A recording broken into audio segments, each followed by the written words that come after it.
Hey everyone, Chris Carter and Stephen Thompson here, your Post-Gazette Pitt beat writers here at Nippert Stadium after the Pitt Panthers pull off an improbable 21-point comeback, winning 28-27 in a last-minute field goal from Ben Sauls. Stephen, there is a lot to break down from this game. It was a crazy comeback, bad, good, ugly. We're going to get into all of that. Let's start with goods. What's your good from this game? My good for today is Randy Bates, the defensive coordinator. I thought he called an excellent second half. The way that he timed his blitzes, the way that he manipulated Pitt's linebackers to get around a defensive line that was much better in the second half as well, getting pressure on Brendan Sorsby. I thought Randy Bates called an excellent game, especially in the second half, and you can credit a lot of Pitt's defensive success to the way that he was able to manipulate those blitzes and those stunts. Agreed entirely, and also because they were able to limit what was an offense that was killing them. I mean, they put up 27 points in the first 2.5 quarters of this game. It was looking like, hey, this Pitt defense, maybe there's a lot of problems. They went from allowing, I think it was 8 of 13 money down conversions on 3rd and 4th down in the first 3 quarters, 0-4 in the final quarter. Huge turnaround by them. My good got to be Cade Bell's offense. And I would say Eli Holstein, but guess what? Desmond Reed's just as responsible for this. And I think Desmond Reed's the player of the game. 250 yards from scrimmage or something like that?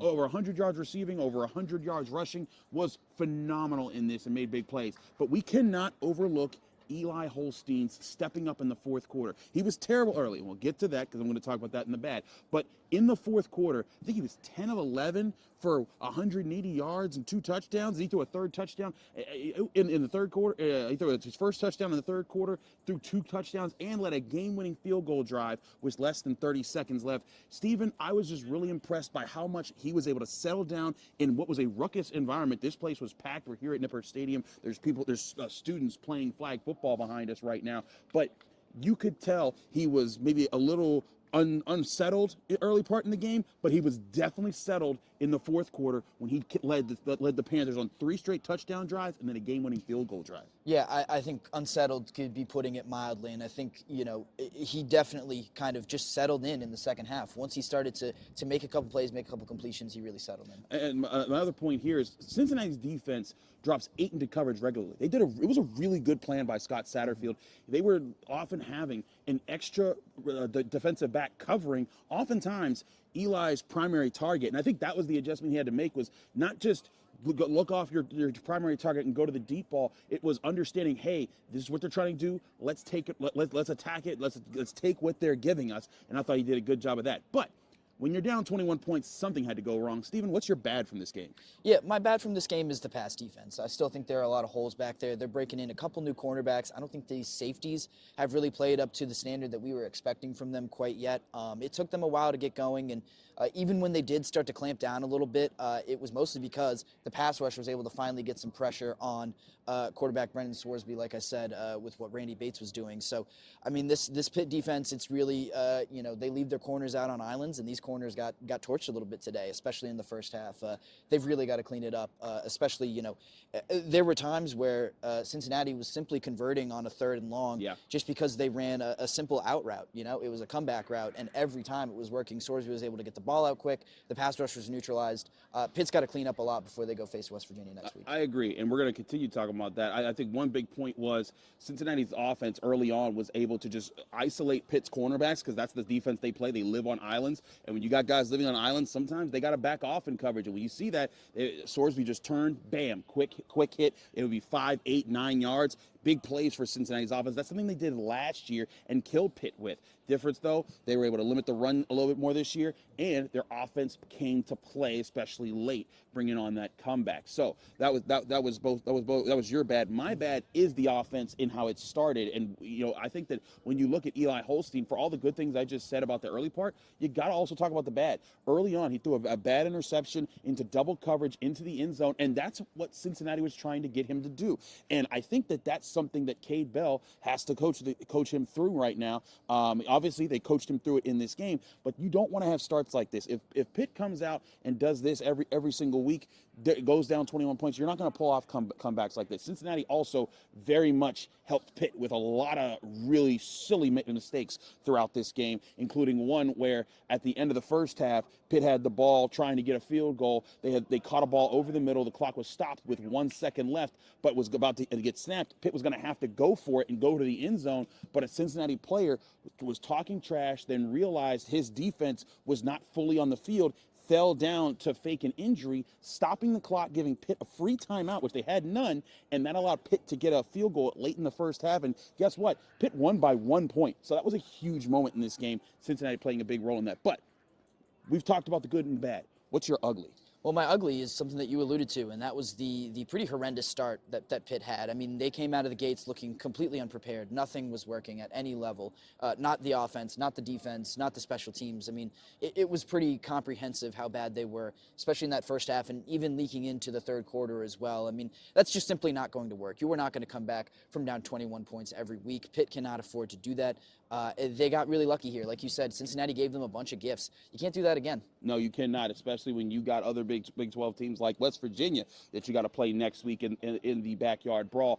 My ugly is actually the ending scene of this game, which was pretty wild to watch from the press box.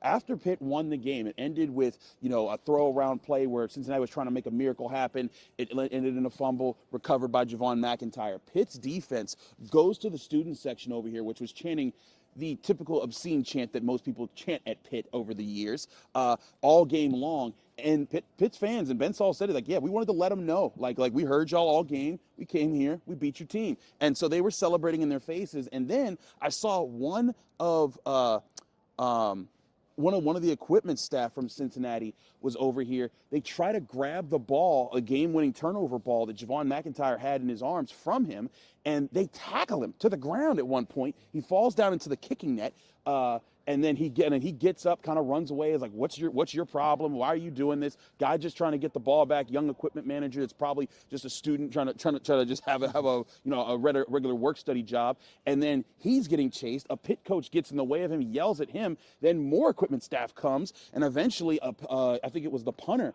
for Cincinnati that came in and kind of punched the ball out, and it was not a happy scene at the end here. And listen, I'm all for trash talk. I'm all for that. But Pitt, that could have gotten a lot worse, a lot fast. Pitt was able to get out of there without any punches being thrown. But imagine if there was punches, Stephen, this would be a lot bigger of a problem. I think that I get it. Crazy environment, huge comeback win, emotions are high. I think Pitt needs to watch itself moving forward. Yeah, I completely agree. That could have gotten a lot worse than it actually did, and thank God it didn't. I agree, because that would have soured what is a great note for Pitt football. And I think that's the final point here, Steve. And I know we've done our good, bad, and ugly, but I want us to talk a little bit about this team. They're 2-0 in non-conference play. Yes, Kent State was a pushover, and this was a crazy comeback, but they're 2-0, and now they have 2 more non-conference games, West Virginia at home, Youngstown State at home. There is a path for this team to be undefeated in non-conference play going into ACC play, and I think the flipping of how a game like this early in the season with such a young team, it could do a lot for this season. Yeah, I mean, in a span of about an hour, we went from talking about, who might be on the hot seat or who might not, to this team is undefeated. They're 2-0. They have a path to entering ACC play undefeated. I mean, the way this game just flipped completely on its head, stopped on a dime, and went in Pitt's favor is pretty remarkable. And there were multiple points where you thought, oh no, they're going to do this spirited comeback, only for it to slip away late like they did last year. Instead, we're talking about a team that, if you're able to get past West Virginia, I think the sky becomes the limit for them. The entire season opens up for them. This is not a particularly difficult schedule, at the least the way it looks like right now.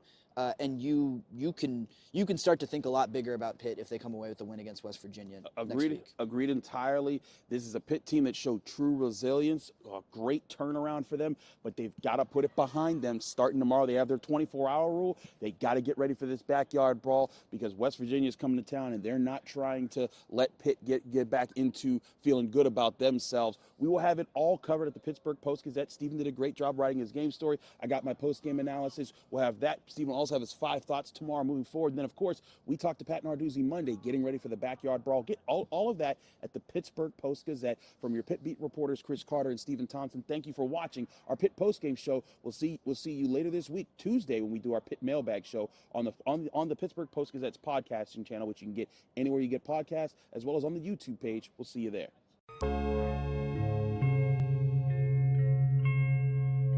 Thank you for checking out this content from Post-Gazette Sports. If you watch this video on YouTube, please like the video and subscribe to our channel.